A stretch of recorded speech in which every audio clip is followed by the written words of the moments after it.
Okay, everybody, this is my spoiler review of Black Doves on Netflix. Make sure to watch the full series first before you watch this, and make sure to hit that sub button so you don't miss one of my reviews of TV shows and movies, and I also do celebrity interviews as well. So I'm really excited to talk about this show. I was really excited to see this show. I love Keira Knightley, I love Ben Whishaw, and I really love anything that's centered around Christmas at this time, so it was a perfect trifecta, and it's cool because this show right off the bat reminded me a lot of a couple different shows, one of them being Killing Eve, but also I would say in the first half, which I liked a little more going in that kind of True Detective taking stuff a little more seriously, more darker tone. Now let's jump into that first half with episode 1. So what I liked about what they did in the premiere and setting the table is that you realize these characters are complicated and that Helen isn't this just clear hero in the show, and that's kind of revealed here where she's having an affair, and that one of the men she's having an affair with gets killed with two other people. Quickly you realize she is a spy. She works for the Black Doves. This is where we'll meet Reed. Now Reed is this powerful person who is really running the show, calling the shots, and is still mysterious here and throughout the whole season. But we learn that Helen, Keira Knightley, is feeding them government secrets now already for 10 years. Now with this action sequence in this episode, I love when Helen hits one of the cops with a lamp, and it leads Sam to have an amazing entrance, who was played by Ben Whishaw. Him with his shotgun entrance to save Helen was amazing. So you get a taste of how good the action would actually be in the show, feeling more Kill Bill type fighting, John Wick type fighting than anything generic you'd see in a spy show. We'll also see that Helen finds on the computer that her husband's flirting with his assistant, Danny. So then you already know, too, that everybody, not just Helen, is complicated here and has some skeletons in the closet. That something is always kind of being teased that way. And what really made me excited about the show in this episode was at the end, we got to start Sam's backstory. So it's like, okay, good. We're learning about Sam as well, who is this trigger man, and that he had a love interest in Michael, and that it's smart because what this show does in the first episode isn't hung up on the revenge part of it for Helen, who we know was madly in love with Jason, who was killed, but it also keeps the mystery going, and it really focuses on character work. So for a setup episode to keep you intrigued and get you in, I'm going to give this one an 8. Now where the show really shined for me is actually episode 2 and episode 3. Episode 2, it really ramps up, but it starts with a flashback in 2014. We learn that Helen's stepsister, Bonnie, killed her stepdad, and we'll learn later in the season another reveal about that, which we're going to get to, but that's going to be important stuff, probably more explored in season 2. And by the way, season 2 has already been approved and confirmed, so I can't wait for that. But we see that Helen's real name was Daisy. Now, when we go to present day, what I really liked about this episode too is the humor in the buddy cop scenario with her and Sam really shined here. And I almost want to see more of them just together, working together. And I also like, not only are they complicated characters and we get to learn about their backstories, but they're human at their job too. Like, they're not perfect at their job. You see that in this episode when they're not even realizing they're just following a trap by the other marksman when they go to the motel. And so I'm talking about, there's this great action scene with Helen and this marksman in the kitchen. The NutriBullet line is great, that she threatens him with that, and you get this like Kill Bill-esque type action sequence. Meanwhile, I love the pressure they're putting on Sam here because he didn't finish an old hit job, and this was for this character of Lenny we meet, who was also another mysterious calling the shots type character like Reed, but also very interesting at the same time. And the big pressure of this is that he has to finish the job, or she says Michael, his true love, will die. This was a great cafe scene between the two of them. And you start unraveling the story, you realize it all wraps around this ambassador getting killed and this girl who was kidnapped, Kai Meng Chen. I also love how clever they were getting with the spy work, like having Helen put a little mic on the flower here at Jason's funeral, spying on her own husband. And we see this is where this character he's talking to of Yarrick is starting to become more important and mysterious. And then we start seeing more of what Helen's constantly thinking about is her conversations with Jason, and when she told Jason she was a black dove. And that will get huge payoff later as the season goes on. And we get this tense sequence at the end with Sam looking for his target who he had left alive, and finds out that target who he left alive has Chen. And I love the score during all this. I also love that female harmony they have going on throughout the show. It's like its little theme, very cool. So another really strong episode, even better than the first, so I'm giving this one a 9. I really dug it. Now episode 3 is my favorite of the season, and for me it's where the show definitely peaked. So we go another flashback, 2014, but from Sam's perspective, and we see him telling Reed that he really wants to be a triggerman. So this is where she introduces him to Lenny, and we see his first hit, and we see not who that is yet that he killed, but it's a great acting job by Ben Whishaw when his hand is shaking after the fact. Really cool. And then when you watch that back, knowing who it was he shot, it really makes a lot of sense. But we also learn in this flashback going further when he was a kid that his dad was a trigger man. And it feels like Dexter with his dad, always a code. And the dad said never pulled a trigger that didn't make the world a better place. Very much Dexter here, and him thinking like that and keeping that code from his father. Now we'll meet Michael, and you'll see that Sam closes his eyes. He would see Michael. That's how basically he knew he was in love. But I will say I really like the Michael stuff the first 2 episodes that they showed him in and getting into that, but I really think they overdid the Michael story towards the second half of the season, which was hurting the pacing a bit for me. Now, we see in that 2017 flashback, he left this target that we know now as Hector alive because he was a boy in the back of the car. He's innocent. And it's a great line here in the present where Lenny's telling him it's not a good combo for him to be a trigger man and have a warm heart. And really, she's not wrong. And that's what makes the character so interesting of Sam. But I love while this is happening, we're getting reveals of Yerrick being sketchy and doing all these things, and we're still having the storyline of them having to save Chen. And I love the suspense of Helen texting this mysterious threat saying, I will find you, and they say back, not if we find you first. So very intense. Now we'll also see Helen meet the assistant Danny that is from the chat. So she knows that right away. You're laughing thinking of that as she is. But she gives away here saying a line Reed said to her. And right there, that was your big hint that she was next in line, Danny. That was like her replacement, and that she's working for Reed. And where things get really tense at this holiday party is I love this part where Helen sees Yerrick's throat slit on a phone just at a holiday party.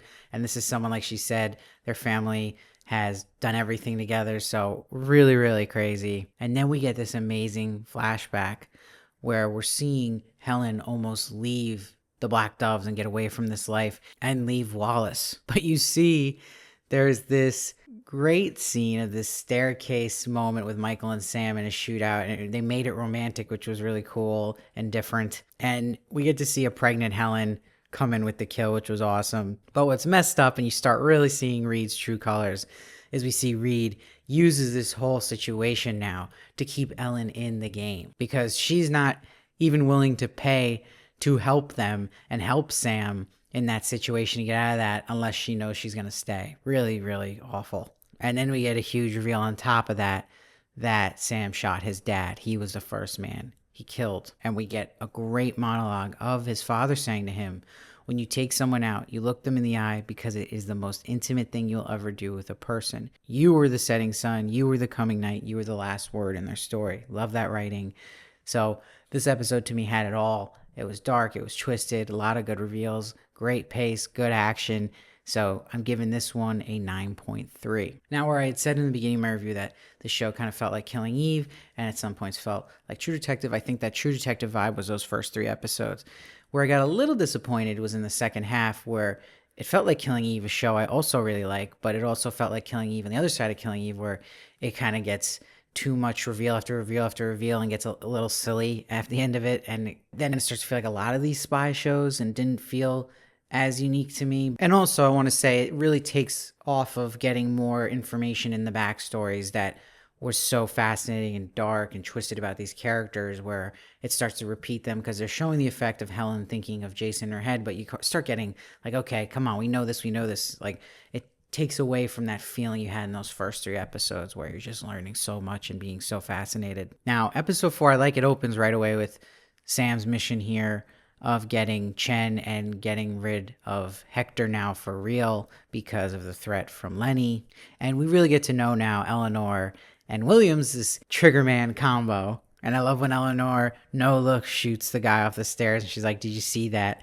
And I love the reaction of Sam. He's like, yeah, we saw it. Like, so good. And I love this moment William says when they're in the car at one point, you end up dead or like Sam with ghosts on your back if you do this life. So I thought that was so dark and grim and funny at the same time, because Sam is just sitting there and that's exactly where he's at. You also see Helen is thinking of Jason during sex with her husband Wallace here, so she's really going through all this story while grieving. And we'll get to see Michael now air his grievances to Sam. But as things start to twist and turn, we learn from Chen now that Jason was Maggie's partner, and that means partner meaning job-wise. And this leads to a really good monologue of Helen to Sam about her book of lies, and she can't breathe in the morning. It's that thing that spies have to deal with, of living a double life, but she's not just living a double life in her spy life, but just in her marital life. She's been doing that and is known to lie and dealing with that and not even knowing who she is really. But I liked seeing Helen and Sam work together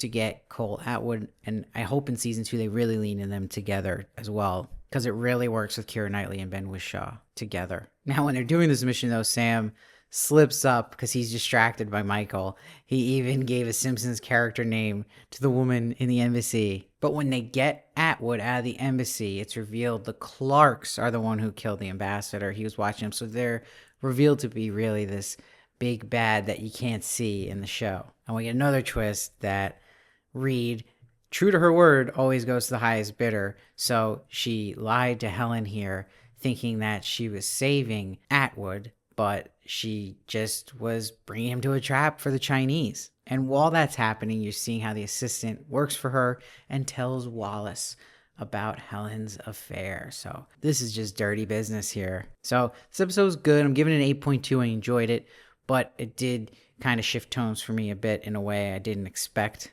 Now let's go to episode 5, which was my least favorite, but still good. Everyone ends up here at Michael, so we see this whole group together, and I get what they were going for, and I like the Williams and Eleanor, but I still prefer the two of them together, Sam and Helen, than having this big kind of ensemble cast now at this point, because I really liked getting in the heads of those two very interesting characters. Now they have to find this device for the Clarks. That's the mission now, and then we'll see in Helen's personal life, Wallace declares his love for Helen and wants to make it work, even though he knows, and he hints to her, constantly kind of giving her the throw, like to admit what he did with the affair. And she doesn't, but he wants to make it work. And he really truly does love Helen. Now, Chen and Eleanor will get kidnapped by the Clarks. And while this is going on, Reed is telling Helen that revealing her identity is punishable by death. Again, always backhandedly threatening Helen and hinting at the possibility is she told Jason she was a black dove and that she knows. Now Reed will tell Sam to kill Alex Clark,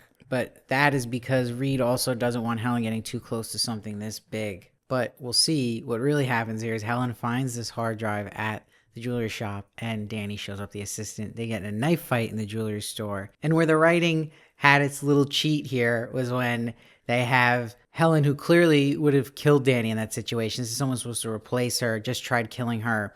She says she doesn't kill her, though, because she won't stab a girl to death on Christmas Eve. So that just felt like a little too easy for me as a reason to keep Danny alive there in that moment. Now, the recording shows Trent Clark getting yelled at about giving drugs to his daughter, and he pushes the ambassador and killed him. And it was an accident, but this is what happened, and this big reveals that's covered by the government and prime minister, but you knew this was going to happen. They kind of telegraphed this so easily.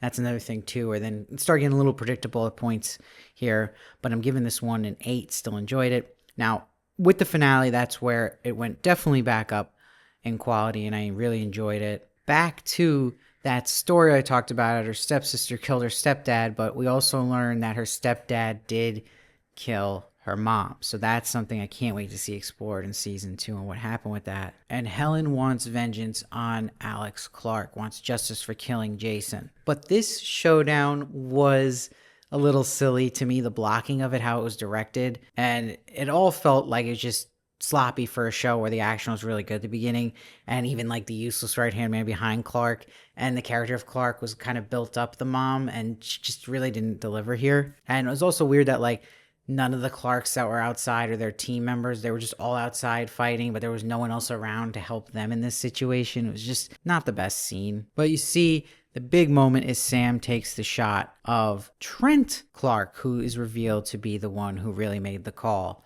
to kill Jason. Now, I took this as what they're explaining later in the episode, that Sam, obviously, his job was to protect Helen, and this is going to protect Helen and take the burden off of her, having her do that. But I think there's also a part of Sam that doesn't want to make the mistake again he did with Hector, where he could look at that as a mistake and have someone grow up to be this problem, and that's he's probably seeing in Trent Clark. But I would think it still breaks the code because he is a kid. So we'll see really how Sam deals with that next season. Also, next season's storyline setup is the Prime Minister was implicated on this cover-up, and Wallace is a new one to come. Why that's so interesting really is because then that's going to make Helen the Prime Minister's wife and be really close to getting government information for, you guessed it, Reed. So we learn that in these 3 that were killed in the beginning of the show, Maggie fell into the footage tabloid person wanted. Maggie and Jason were MI5 agents, and that Clark's killed them all. So Reed is explaining this all to Helen. But she explains that Reed was first there to find out if she was a spy. So Reed was a spy himself. He's his agent, but he ended up not ratting her out. So that's love, she says, but it's also being terrible at your job. And really it's setting up for season 2 that this is what Reed wanted. She wanted Helen to be this close and get an inside person like this with the Prime Minister. So we'll see how that all plays out. But it's such a fascinating relationship with Helen and Reed because she's getting these jobs from her. She's kind of trapped in this life because of Reed, and it's just a lot of threats she makes towards Helen. But at the end of the day, somehow it still keeps going, this relationship. It's her life, really, just being a black dove, and trying to get away but can't. Now, we'll see a big reveal for Sam's story is that Hector, the boy who he didn't shoot, offers Sam a job if he stays. He says it's not going to be pretty with the Clarks. So this is a problem because this makes sense now for Sam. There's no way he's going to be able to make that his last job like he promised Michael, that now people are going to be after him. It's dangerous for him to be even around Michael because of killing a Clark, which also makes me wonder why Sam actually went through with that. So be it. But the problem is he has to kill Hector for Lenny or she would kill Michael. So Sam goes to Lenny and he tells her bygones be bygones or he shoots her. So he has to trust her now eye to eye that she's going to keep that word. Like, basically, he's done enough for her. He killed all these people around Hector. Give me a break, basically. And so far, she is. But how can you really trust Lenny at the end of the day? We'll see. But it sets up a really fascinating story for Sam next season. And it's tragic now he won't be able to be with Michael. I also like the information Reed had given Helen of Jason's real life, that she threw it away, that showed growth on the character, and also just not the right way to go in any situation. Like, you're given something that you really know you shouldn't see. It's almost a privacy thing too. So I like that she did that. What would that solve in her life, even watching that? So we'll see Christmas morning happen, so it keeps in the Christmas theme of the show. And she's trying to now make it work with Wallace and her family. I like Sam came Christmas morning. She tells him he didn't have to kill Trent. He's like, that's why I came again, protecting you. I love the line Sam says here. People like you and me, darling, we don't get to ride off into the sunset, but we get to stay around and watch the stars come out, and that's not nothing. Great writing there, right up there with the monologue his father gave him. So it ends really well, setting up a season 2. And through this little montage ending the show, we see there's a woman there with Reed. If you didn't recognize her, it's the babysitter. So is it the next in line? What has Reed got planned for her? Was she always with Reed, spying and watching Helen? Who knows? But I'll tell you one thing, what I really want to see in season 2 is then getting into the backstory of Reed and learning about Reed. That is going to be something I'd be fascinated to see. So overall, I'm giving this episode an 8.7. When I added up and tallied my scores, got the average. Season score for me is an 8.5. Really enjoyed it. And I like that it did it through a Christmas timeline, which is perfect to come out this year. I feel like it would be kind of cool if they keep that up for each season. We'll see if they'll be able to do that. I am excited to see when the next season will come out. Hopefully sooner rather than later, because it's already been renewed before this show even came out, season 1. So it's set up really well for season 2 stuff. However, I do think the first half was better than the second half, with the finale being the strong point of the second half. But the first half, I really liked the tone a bit more, where it was more True Detective than Killing Eve. And again, I like Killing Eve, but I feel like there's so many shows doing that right now, so it's kind of annoying they kind of went back to like, okay, the classic spy things you see in the second half. But I really hope that it keeps more to the little bit more of a dark tone there and getting into the heads of our characters and keeping that up too, because that kind of drowned out a bit in the second half. Overall, though, excited for what's to come. Really enjoyed this show. I'm impressed by it. It definitely lived up to my expectations. Let me know what you thought of it down below. I'd love to hear your thoughts. I read every comment, try to respond as many as I can. Hit that sub button to miss one of my reviews, and I'll see you next time.